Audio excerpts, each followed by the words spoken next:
উম্মায়ের সাথে গাদ্দারি করে নিজের মসনদ টিকিয়ে রাখে এবং কে হচ্ছে দালালি না করে বীর দর্পে জীবন বাজি রেখে লড়াই করে যায়, এইটাই ডিসাইড করে দেয় মুসলিম জাহানে তার অবস্থান কোন জায়গায়। ইমাম খামেনির সাথে আমাদের আকীদাগত পার্থক্য রয়েছে, কিন্তু এ সত্ত্বেও আমরা আগ্রাসনের বিরুদ্ধে তার যে হার না মানা লড়াই, এইটা থেকে আমরা এটাকে আমাদের অনুসরণের আদর্শ বলে মনে করি। আমরা এখান থেকে দ্ব্যর্থহীন কণ্ঠে বলতে চাই, আমেরিকা ইসরায়েল সন্ত্রাসী গোষ্ঠী যে আগ্রাসন চালাচ্ছে, সে আগ্রাসনের বিরুদ্ধে বাংলাদেশের মানুষ সবসময় তাদের অবস্থান ব্যক্ত করেছে।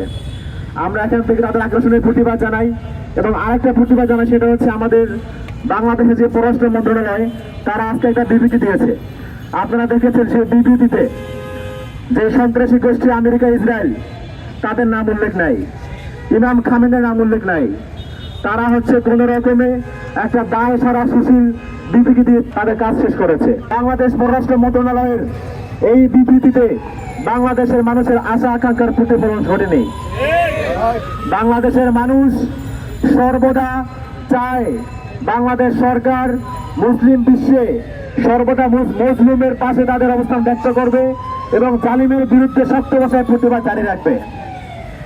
বাংলাদেশ আর একটা কথা বলবো, সেটা হচ্ছে এই আধুনিক বিশ্ব রাষ্ট্রে যেখানে সবাই শক্তিকে কুর্নিশ করে চলে, যেখানে আমেরিকা ইসরায়েল সন্ত্রাসী গোষ্ঠী পুরো বিশ্বে তাদের আগ্রাসন জারি রেখেছে, এইখানে নিজ দেশের নিরাপত্তা নিশ্চিত করার জন্য, নিজের দেশের মানুষের জাতির জীবনে নিরাপত্তা নিশ্চিত করার জন্য সামরিক শক্তি অর্জনের বিকল্প নাই। আমাদেরকে অবশ্যই সামরিক শক্তি অর্জনে লক্ষ্য দেওয়া উচিত, কারণ আমাদের যে ভৌগোলিক অবস্থান, আমরা ভৌগোলিকভাবে এমন এক রাষ্ট্রের পাশে বসবাস করি যাদেরকে বলা হয় এই দক্ষিণ এশিয়ার ইসরায়েল। এই জায়গা থেকে আমরা মনে করি বাংলাদেশ সরকারের উচিত আমাদের সামরিক শক্তি বৃদ্ধি করা। এই কথাটাকেই আমরা আমাদের শহীদ ওসমান হাদির ভাষায় বলতে চাই, ঘাস খাইয়ে হইলেও অস্ত্র বানাও বাংলাদেশ, ঘাস খাইয়ে হইলেও অস্ত্র বানাও বাংলাদেশ।